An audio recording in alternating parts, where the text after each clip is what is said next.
ચાલો હવે જોઈએ સંઘાત એટલે કે અથડામણો. જ્યારે કોઈ પદાર્થ બીજા પદાર્થ સાથે અથડાય છે ત્યારે સંઘાત થયો તેવું કહેવાય. તો બે પદાર્થ વચ્ચે જ્યારે અથડામણ થાય છે, જ્યારે બે પદાર્થ વચ્ચે સંઘાત થાય છે ત્યારે તંત્રનું કુલ રેખીય વેગમાન જે છે તેનું સંરક્ષણ થાય છે.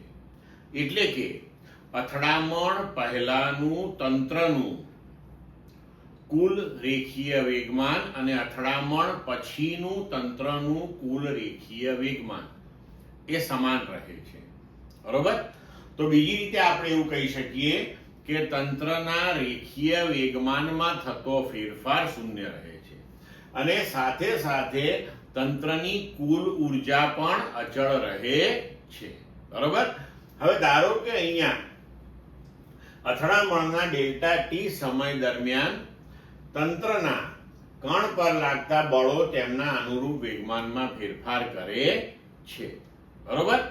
હવે અહીંયા આપણે ધારો કે બે કણોની અથડામણ વિચારીએ અથવા તો બે ગોળાઓની અથડામણ વિચારીએ.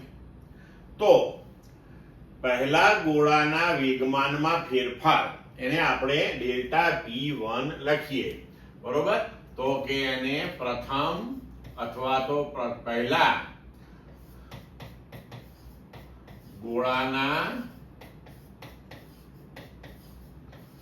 વેગમાનમાં ફેરફાર કહીએ આપણે આને. બરોબર? એને ડેલ્ટા P1 કહીએ.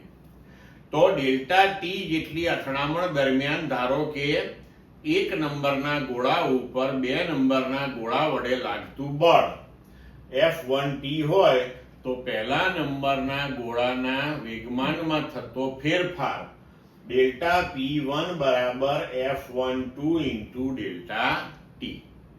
તેવી જ રીતે બીજા ગોળાના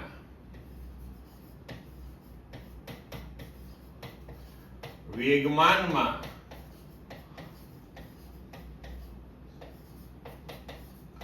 ફેરફાર ડેલ્ટા P2 બરાબર ડેલ્ટા ટી સમયગાળાની જે અથડામણ છે તે દરમિયાન જો બીજા નંબરના ગોળા ઉપર પહેલા વડે લાગતું બળ F21 હોય તો તેના વેગમાનમાં થતો ફેરફાર બરાબર F21 ઇન્ટુ ડેલ્ટા ટી.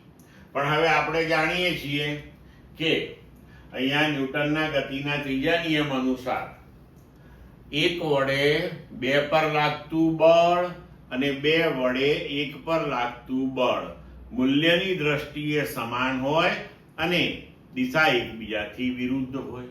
બરોબર છે? તો આપણે લખી શકીએ કે F12 બરાબર માઇનસ F21.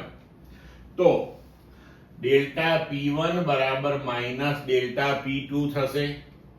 તો હવે આપણે લખી શકીએ કે ડેલ્ટા P1 વત્તા ડેલ્ટા P2 બરાબર 0. એટલે કે પ્રથમ ગોળાના વેગમાનમાં થતો ફેરફાર વત્તા બીજા ગોળાના વેગમાનમાં થતો ફેરફાર એ 0 થયો. તો ફેરફાર જો 0 થયો મતલબ કે જે પ્રારંભિક કુલ વેગમાન હતું તે જ આપણને કુલ અંતિમ વેગમાન પ્રાપ્ત થયું. ક્લિયર મિત્રો? સમજ પડી?